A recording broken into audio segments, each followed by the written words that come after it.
Gracias. Buenas tardes. Bienvenidas, bienvenidos a la Chilanga Banda. Bienvenidos a la ciudad que recibe a todas y todos con gran gusto. Acá no somos gandallas ni andamos tirando mala onda a los chilangos que van a Oaxaca. Acá recibimos a todas y a todos con mucho gusto. Me da mucha alegría. Saludo con mucho cariño a mi amigo Raúl Bolaños. A la gente se le quiere como es. Este es un ejemplo.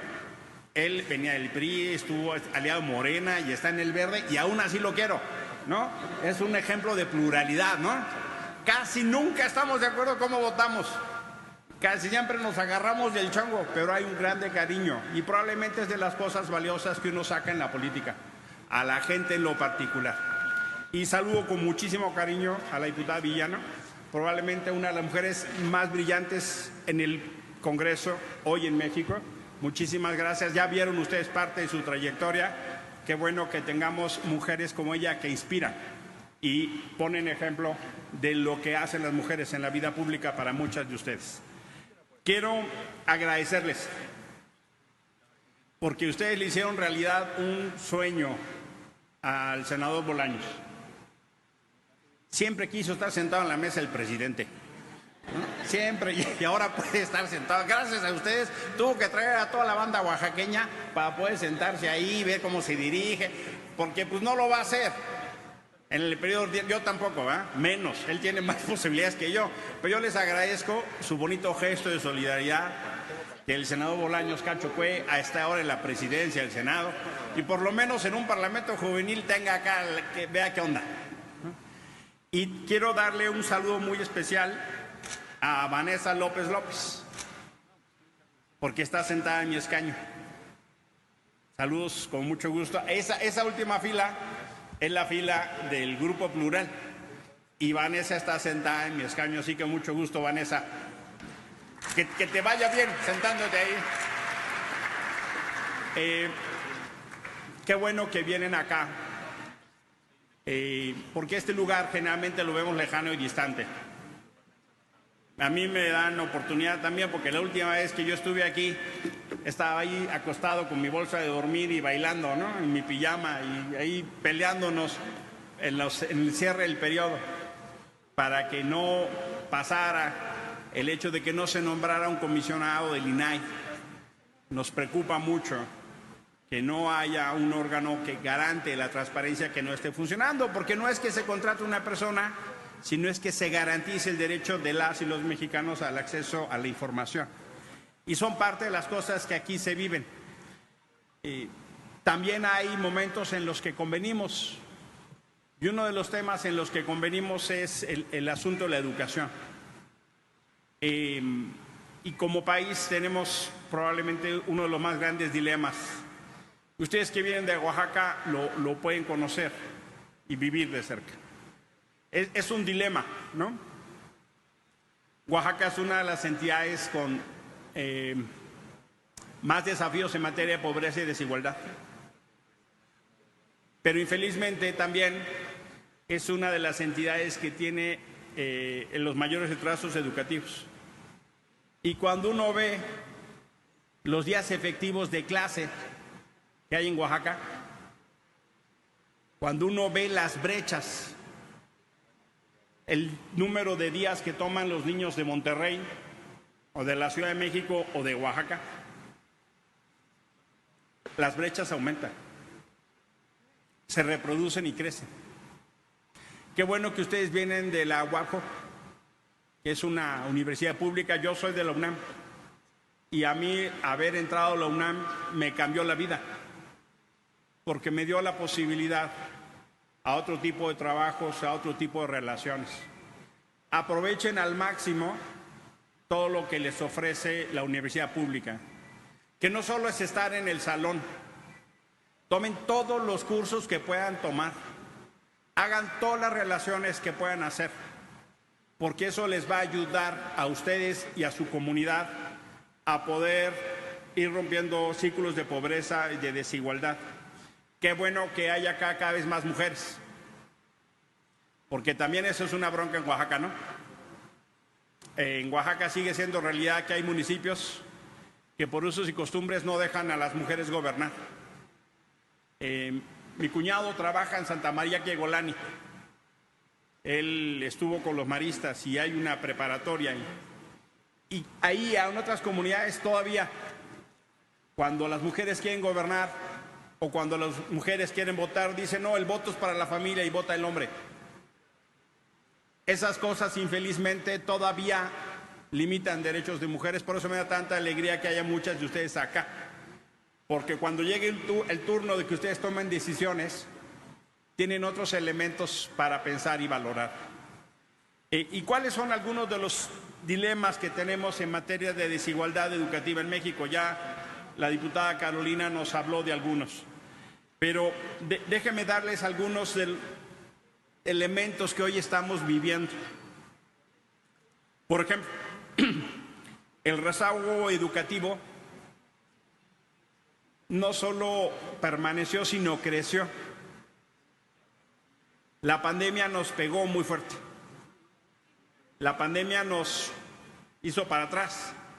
Y cuando era el momento de apostar todo, de meterle, como dicen, toda la carne al asador, de recuperar el retraso de la pandemia, ¿qué se decidió? Se decidió desaparecer escuelas de tiempo completo, que beneficiaba a los niños y niñas con menos recursos. Entonces, pierdes clase, regresas a clase y cuando tienes que hacer un esfuerzo mayor, deciden quitar escuelas de tiempo completo. ¿Cuál es la consecuencia de eso? Que la brecha educativa se va a hacer mayor. Pero también la brecha educativa es por tipo de escuela. Si tú vas a una escuela que tiene agua en los baños, si tú vas a una escuela que tiene techo, si tú vas a una escuela que tiene piso de cemento, o vas a una escuela que la tienen que cerrar porque las letrinas se llenaron y no hay agua, vas a una escuela que no hay electricidad, la distancia que existe por tipo de escuela entre la Ciudad de México y Oaxaca, en algunos extremos no puede ser mayor. La distancia que existe en algunas escuelas entre Nuevo León y Oaxaca también determina cómo los niños y niños aprenden. No solo si hay clases, sino cómo se toman clases. Y también, por ejemplo, ¿qué está pasando en la diferencia entre las escuelas públicas y las escuelas privadas? En promedio, en las escuelas públicas hay un maestro por cada 30 alumnos, en promedio. En las escuelas privadas hay un maestro por cada 14 alumnos. ¿Quién va a tener más proximidad? ¿Quién va a tener más oportunidad de preguntar? ¿Quién va a tener más oportunidad de una educación personalizada? Es ahí donde tiene que intervenir el Estado para disminuir las diferencias, para que los niños que van a escuela privada tengan las condiciones que en la escuela pública no haga desventaja. Es decir, que en la escuela pública las niñas y niños tengan las mismas oportunidades, para que no sea el ingreso un mayor factor de desigualdad en el futuro. ¿Qué es el problema que hoy estamos viviendo? Que los pobres heredan pobreza. Y la escuela no está siendo, como fue en algún momento, el factor para romper esa herencia. ¿Qué dice la encuesta nacional de disponibilidad y uso de tecnología? El acceso a Internet, que hoy es una condición básica para poder tener acceso no solo a información, sino a servicios. ¿Cuántos de ustedes están en teléfono celular? Levanten la mano, por favor. ¿Cuántos de ustedes se imaginan hoy en día sin teléfono celular? Levanten la mano. Sin teléfono celular. 1, 2, 3, 4, 5, 6, 7, 8, 9, 10. Y cuando los trámites gubernamentales solo son por aquí. Y cuando la beca solo es por aquí. Y cuando el acceso a la información solo es por aquí. Hoy por hoy, el nuevo dilema de derechos se llama acceso a la tecnología. Hoy por hoy, incluso la inteligencia artificial va a generar nuevas diferencias. Probablemente ya ustedes tienen muy claro lo del chat GTP. Y si no lo tienen claro, saliendo de aquí, háganlo. Porque lo que va a generar la inteligencia artificial es una nueva brecha. Quienes tienen acceso a la tecnología o quienes no tienen acceso a la tecnología. ¿Cuántos de ustedes le tienen que explicar a su papá, a su mamá o a su abuela cómo se le pone el mudo al teléfono? Ya no digamos prender la tele. Hoy está pasando un fenómeno cultural muy impresionante. La generación que sigue es la que sabe más. La generación que sigue es la que está empezando a poner las reglas. Por primera vez, eso está pasando en la historia de la humanidad. Antes, las reglas las ponían los papás y mamás. Hoy, explíquenme cómo un papá les va a prohibir usar el celular si ustedes saben más que él de ella, del instrumento. No, mijita, no veas eso. Ya fueron y vinieron 300 veces, pues. Por eso se hace tan importante que el tema del acceso a la tecnología también esté incluido en el derecho a la educación. Porque si lo que generamos es un fenómeno de acceso desigual, lo que va a pasar es que la brecha va a ser mayor. En la Ciudad de México ya le dieron un premio por el mayor acceso de puntos libres de Internet. La gente va al Metrobús y puede mandar un mensaje a su familia diciendo, ya voy para la casa. ¿Qué hacemos en la Sierra de Oaxaca? Donde a veces no tenemos ni electricidad. Por eso, tenemos que tener muy claro que el fenómeno de la educación tiene que tener un espectro más amplio. Y lo que está pasando, infelizmente, es que nos estamos rezagando en materia educativa. El presupuesto que se dedicó en educación superior y posgrado para este año, porcentualmente es menor que lo que era antes. Bajamos el presupuesto, la participación de educación superior y posgrado del 17.5% del gasto total educativo al 16.8%. Bajamos la proporción de educación superior y posgrado en el presupuesto federal. ¿Así vamos a batir el rezago o así vamos a agrandar el rezago? Termino. Este dilema pasa por entender la prioridad de la educación. El gasto público en educación en este país es 4 veces menor al que en promedio se gasta en la OECD, donde México forma parte. Por cada peso que nosotros dedicamos a la educación del gasto público, otros países gastan 4. El problema, uno diría, bueno, pues es que no hay dinero. ¿Y por qué sí hay dinero para el Ejército y la Marina? ¿Y por qué sí hay dinero para Dos Bocas, que ya cuesta el doble? ¿Por qué sí hay dinero para el Tren Maya? ¿Por qué no hay dinero para las becas? ¿Por qué no hay dinero para que podamos tener más gente en universidades? La política pública se realiza con presupuestos, no con discursos. La política pública es a qué le pones prioridad. Si en tu casa tu papá te dice no, o tu mamá, no, mijita, la educación es una prioridad, y el papá gasta todo en pedas, ¿cuál es el mensaje que se manda? Que no es la educación prioridad. Estos son el tipo de cosas que tenemos que discutir. Infelizmente, estamos en un momento de país donde tendríamos que estar metiéndole mucho más dinero a la educación. En una revolución tecnológica, por el solo hecho de ser estudiante, tendrías que tener acceso a Internet. Por el solo hecho de ser estudiante. Y no lo estamos teniendo. Eso también va a pasar si ustedes reclamen que pase.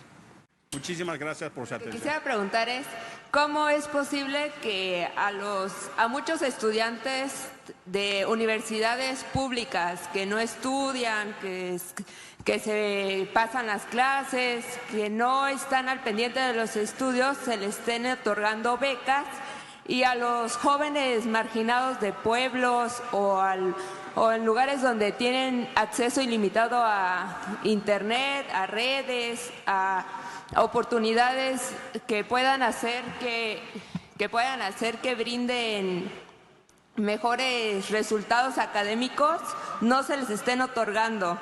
Estén mejor pensando en qué van a comer qué van a comer al día, o estén diciendo en apoyo a las familias, en apoyo a sus estudios, a los materiales que necesitan.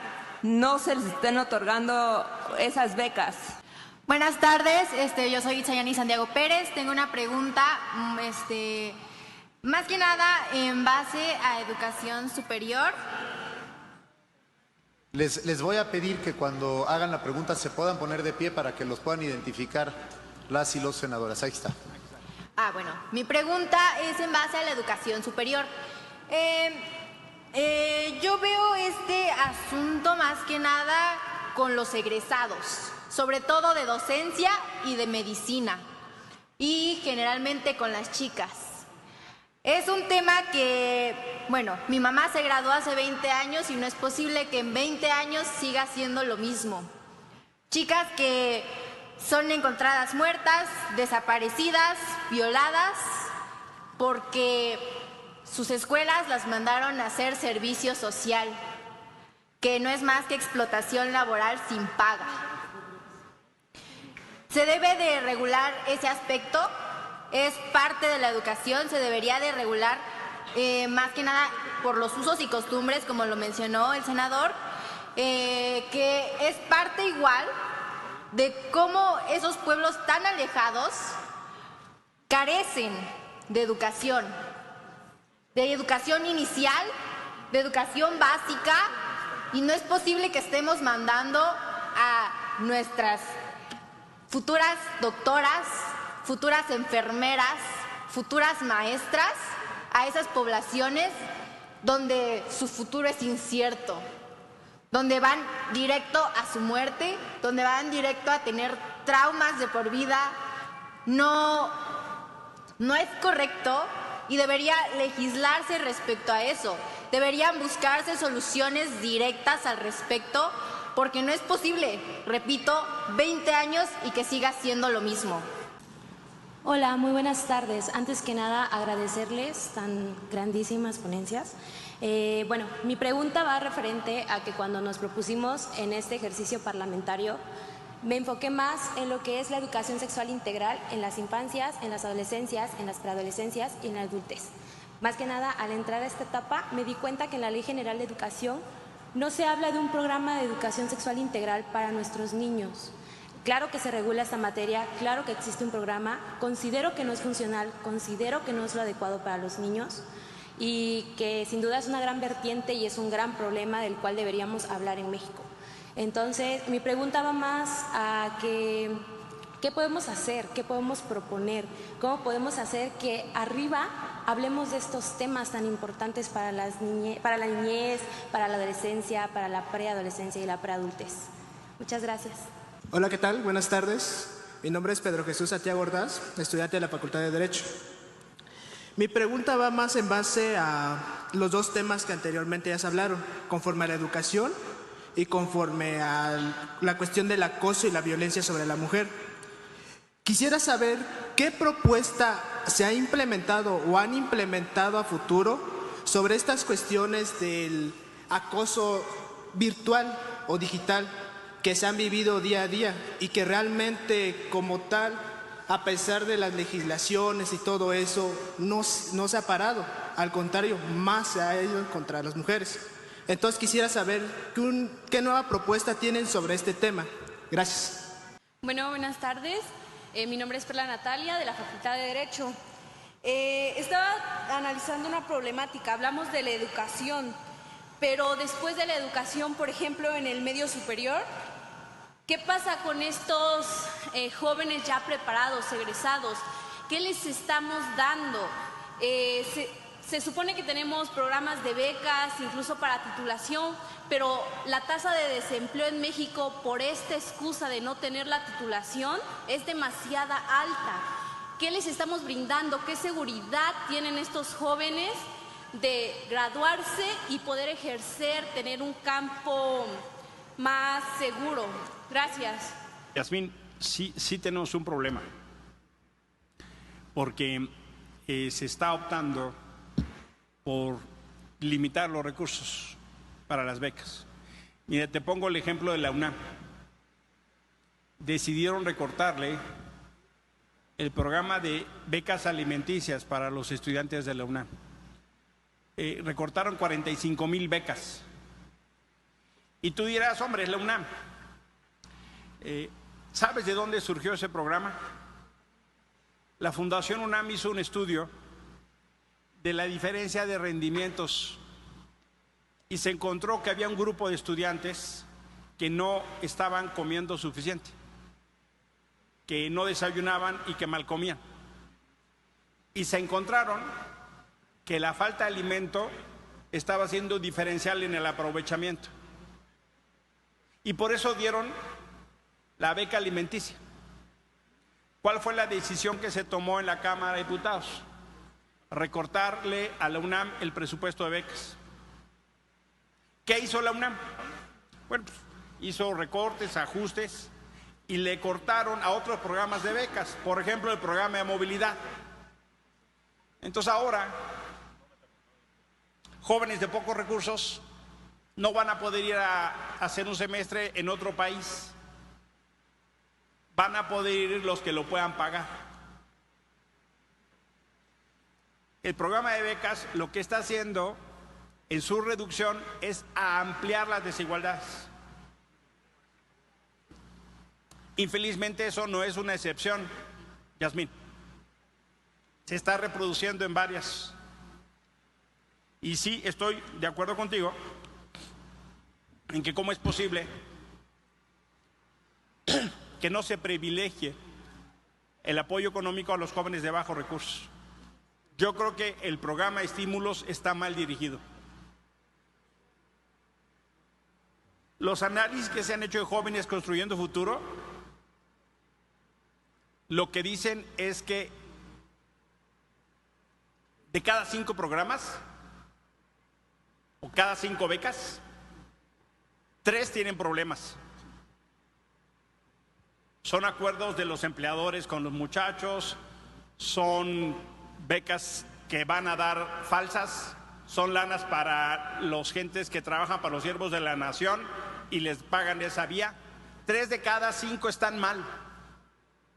3 de cada 5. Porque lo están utilizando no como un estímulo, sino como un control. Y fíjate, después de 3 años se revisó qué estaba pasando con los nuevos empleos en el Seguro Social.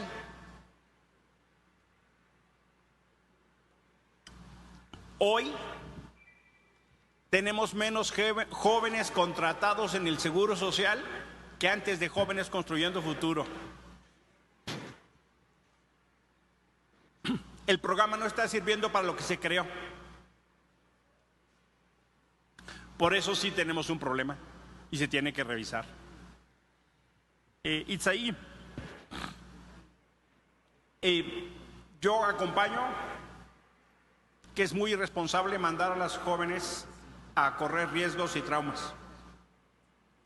Y tiene que haber una corresponsabilidad institucional, porque si no es dejar a las jóvenes estudiantes ante lo peor del patriarcado.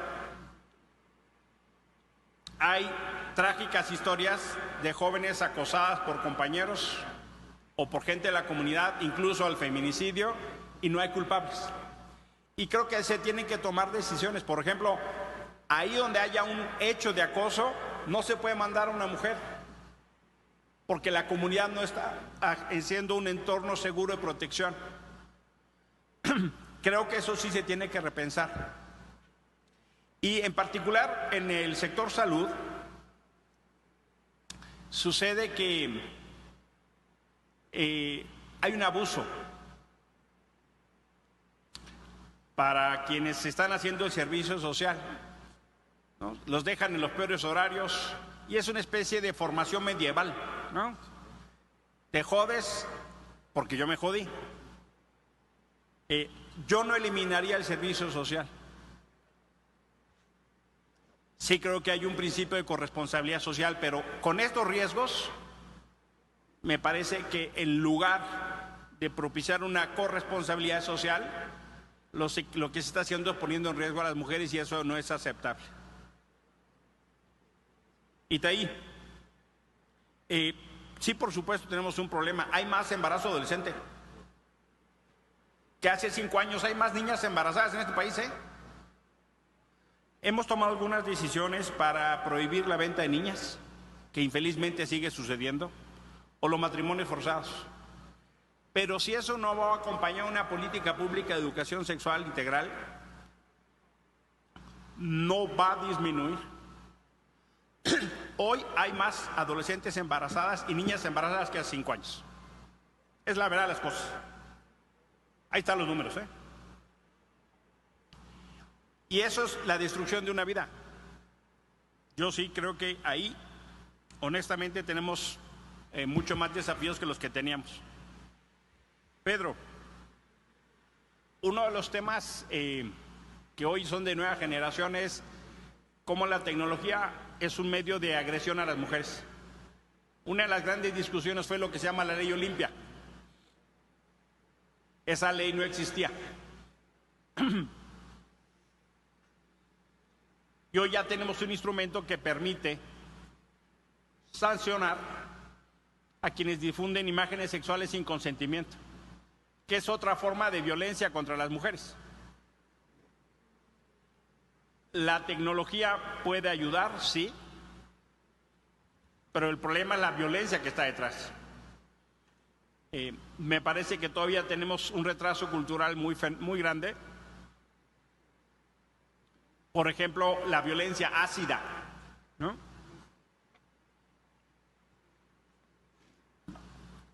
Los exnovios que le echan ácido a sus novias. Oaxaca fue un caso paradigmático. Tenemos un retraso porque en la realidad la violencia va adelante. Esto no solo lo vamos a resolver con códigos penales. Sí se puede sancionar, pero el código no va a estar en una habitación, en un coche. Mientras los hombres sigan pensando que son dueños de las mujeres y que pueden hacer lo que quieran, se van a seguir presentando ese tipo de expresiones y por eso no solo es un tema del Código Penal, es un tema cultural. Y ahí creo que tenemos que avanzar mucho más. Y Perla, sí creo que tenemos que hacer una reforma muy importante para facilitar la titulación. Hay una sobrevaloración de las tesis. Y lo que eso hace es que en muchas universidades los jóvenes compiten en desventaja, porque en otras universidades solo pagas el título, solo haces un trabajo y compites en desventaja con quien ya se tituló. En este país hay más o menos 70,000 egresados de Derecho al año, 70,000. O sea, tú sales al mercado laboral a competir contra otros 70,000. El año que viene va a haber otros 70,000. Y si a pesar de eso tu universidad te pone en condición de desventaja, si tú tuvieras que contratar a alguien, ¿a quién contratas? ¿A quien tiene un título o a quien no tiene un título? Yo contrataría a quien tiene un título, salvo excepciones. Entonces creo que las universidades no acaban de entender que hoy el dilema tiene que tener nuevas formas de profesionalización, porque si no, lo que va a pasar es que muchos jóvenes no van a ejercer su profesión y, por ejemplo, como Oaxaca, encuentran en la migración un destino. Mi experiencia en Washington fue encontrarme un montón de oaxaqueños trabajando en Washington y en Nueva York. Hoy, la mitad de los deportados de Estados Unidos a México no son venezolanos, no son nicaragüenses, no son guatemaltecos, son mexicanos. El dilema de lo que está pasando en el fenómeno migratorio no es lo que pasa con Centroamérica solamente. La mitad de los deportados son mexicanos. Lo que está pasando en la crisis migratoria también es mexicana. ¿Y por qué se va esa gente? ¿Porque les entran chimicuiles en la cola? No. Por pobreza, por violencia, por desigualdad. Yo conozco gente de Oaxaca que no puede ser más trabajadora en esta ciudad. Se rompen el lomo o en Nueva York. ¿Por qué carajo tienen que irse allá o acá? Eso no lo están entendiendo las universidades. Perdón el retraso.